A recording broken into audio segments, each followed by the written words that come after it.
episode here on Saxlingham Farm. You might say, James, what are you doing? You're in a John Deere and this is the Class and Horse map.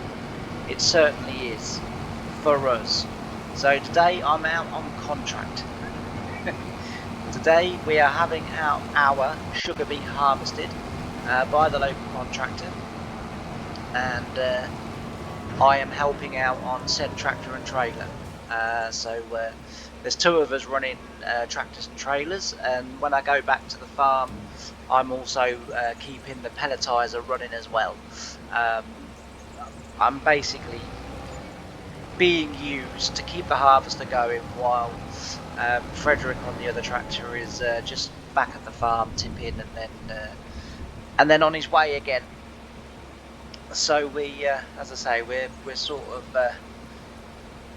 we're odd jobbing. It's very rare that my trailer goes back to the farm full, because usually you can get round. But pardon me, that was on the headlands, as in the opening sort of couple of headlands. We are now actually finding that the field is yielding a little bit more the further we get in, but it's not going too bad, to be fair. It's not going too bad at all. And as I say, we are at the moment coping. As you can see, it's also tipping down a rain, which is just lovely when you're trying to sugar beet harvest. Oh, the amount of fields that I went into after sugar beet harvesting on in the wet and having to plough was more than interesting. Usually I would wait until the rain had stopped before I'd start ploughing it, just so that obviously my crawler would find traction and be able to keep moving forwards. But if we were pushed and we were sugar beet harvesting, ploughing, pulling down and then drilling behind, which I mean we did do a heck of a lot of, because it was a way of getting the wheat in, sort of in late, mid to late October, sometimes early November. If we were sugar beet harvesting and it was wet. Same with the potato harvest as well with the wheat. Again, we'd have the harvesters, we'd perhaps have 4 or 5 harvesters in the field, and then I would be following them up with a plough, and then we'd have someone pulling down, and then a drilling in behind. So it was always, go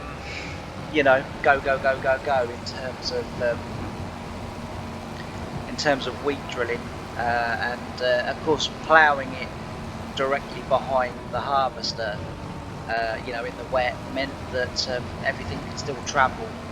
It did sometimes mean that I would have to use, I'd have to use a wheel tractor to plough, because just sometimes it was just too wet for my crawlers to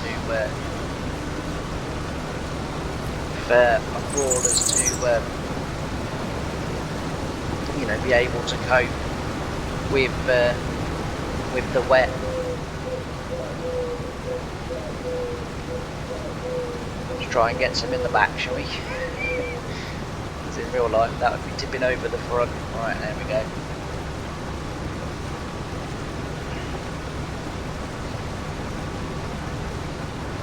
Like I say, really, I'm just kind of part loading it until it's the only thing I don't like is that keeps running when the trailers have stopped. It would be nice if Giants could get that to be sort of that animation trailer dependent. If there's no trailer there, or if the trailer stops, that it's somehow able to recognise that and then stop the unloading. But there you go, it is what it is. But yeah, so that was what we would get up to in real life. As I say, if it was wet like this today and we wanted to get on drilling, then it may well be that I would be using a bigger wheel tractor, and a plough, and we plough and drill like that. But normally they tried to do it obviously when it was dry, because that way my crawler was much better suited to plough in than what the you know, the wheel tractors were just more grip, more traction. But as soon as it became wet, the wheel tractors were king.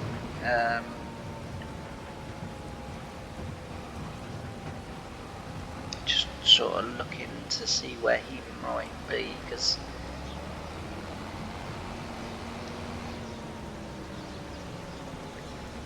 if he can get around, this is the first time that both of us have been unloading at the same time.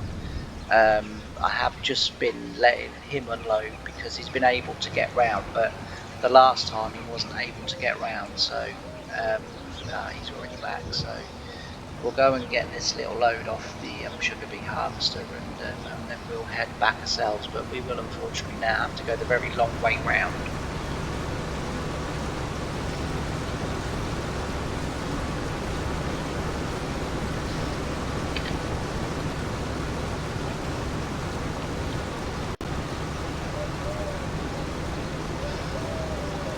But at least we're going back full. Now we won't be able to swing round there, but I'm sure there is a gate just here. I'm sure there is. Yes, there is. It's not very often that I use the narrower gates, but we can get out that way. So we'll let him go. We're going cab just so I can see. So what I'm going to do is I'm going to turn over to a little bit of time lapse. Like I say, I'm also trying to keep the pelletizer running as well, because we're you know, trying to get them done as well. So we're still doing that. That's going to take most of the year, that is. But I'm sort of okay with that, because although next year I am hoping that our straw will be used mainly for the dairy. We won't need a huge amount, but you know, we will need a bit, obviously, you know, for the bedding. But yeah, anyway, I'm going to switch over to a little bit of time lapse, and I will see you all at the end. Bye for now.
Right, so we're back,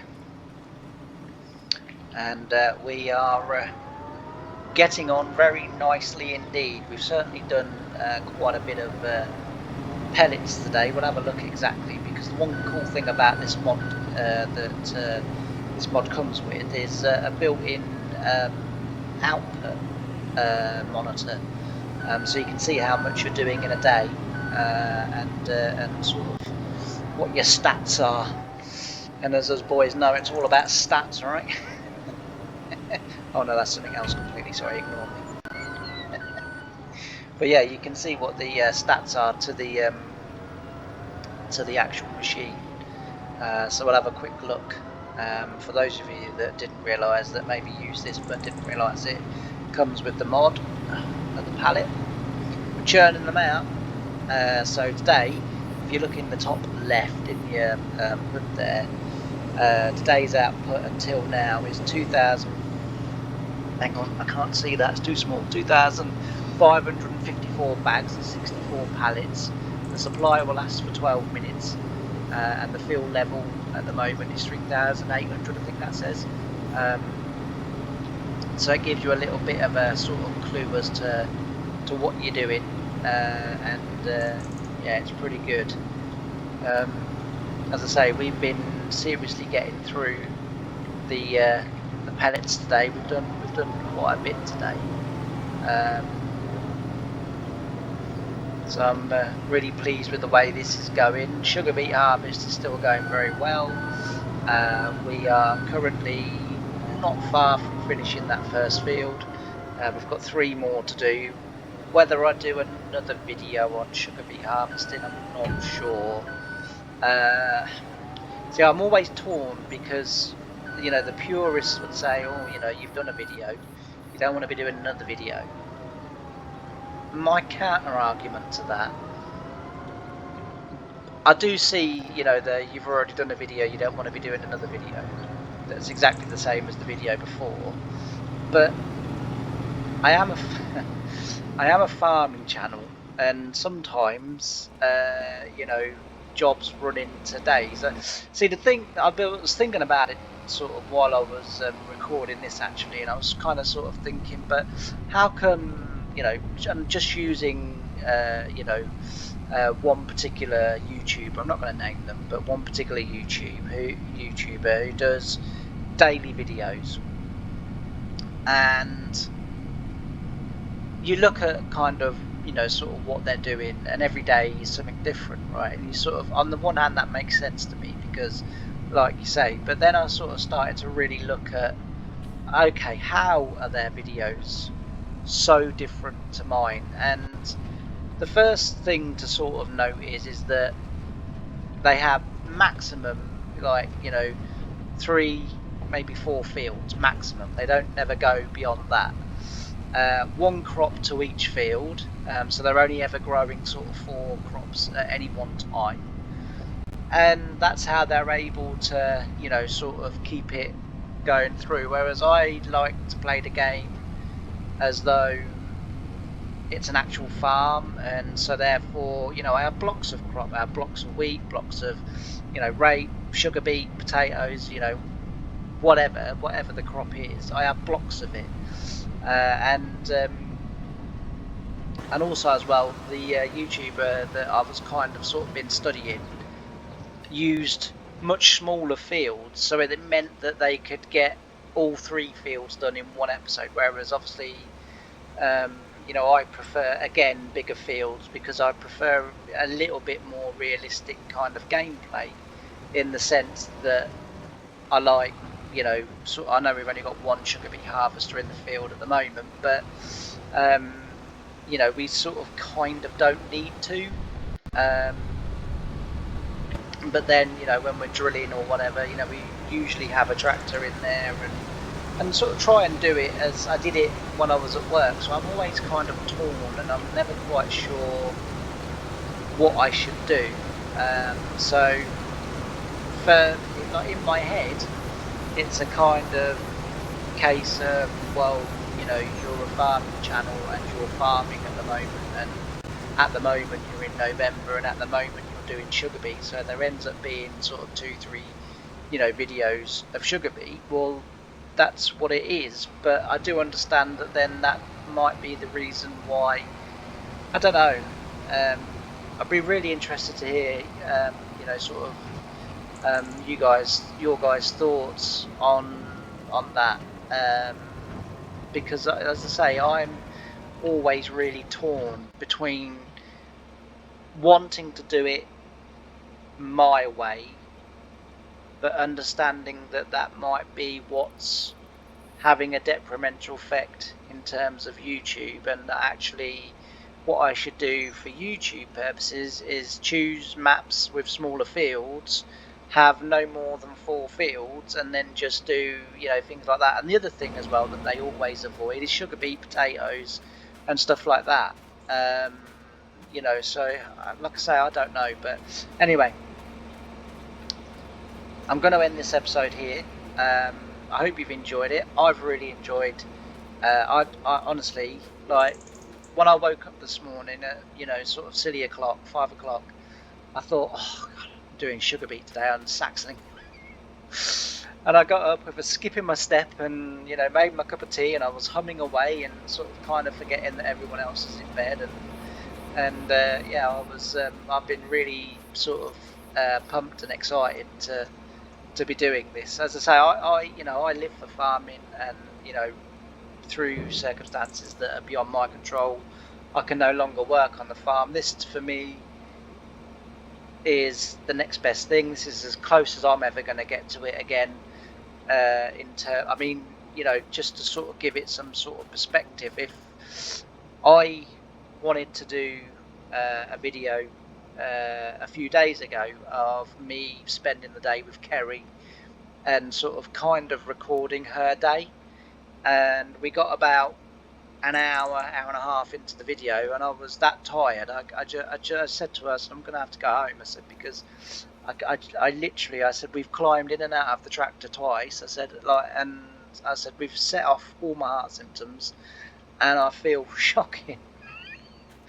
I said, I'm going to have to go home and just chill out for a bit, and so, like I say, that, because that was like kind of another idea that I had was, and I'd sort of said to Kerry, would you mind if I sort of every now and again just spend the day with you and sort of record and what have you? And she was like, no, that's fine, as long as the sort of the boss men are okay with that. I'm okay with it. It wasn't going to be every day. I was just going to be every now and again when she was doing something different, but or she was doing something that was interesting to record, I guess is more better. Anyway, I'm going to carry on with this. As I say, I'm going to be doing this late into the night, I think, not just on the game but in real life as well, because as I say, we have got a couple of free fields. I'll sort of plough on and then see where we're at tomorrow, and then as I say, we'll see sort of kind of where we're at. Now, I might be trying something a little bit new for a week or two just to see again what happens, but I might just release on maybe 2 to 3 days a week videos rather than every day. I don't know yet. Again, let me know your thoughts in the comments. And as I say, just let me know your thoughts on that. But it might be something that I might do. I don't know yet. For no other reason other than, as I say, like, it takes. I've been doing this all day, and I have now sort of kind of completed the video, and it's sort of way up. I was a bit late on the uptake there. Look, I've upset him now. Oh dear. Anyway, I am going to leave the video here. Thanks ever so much for watching. I really hope you've enjoyed it, and I can't wait to see you in the next one. Bye for now.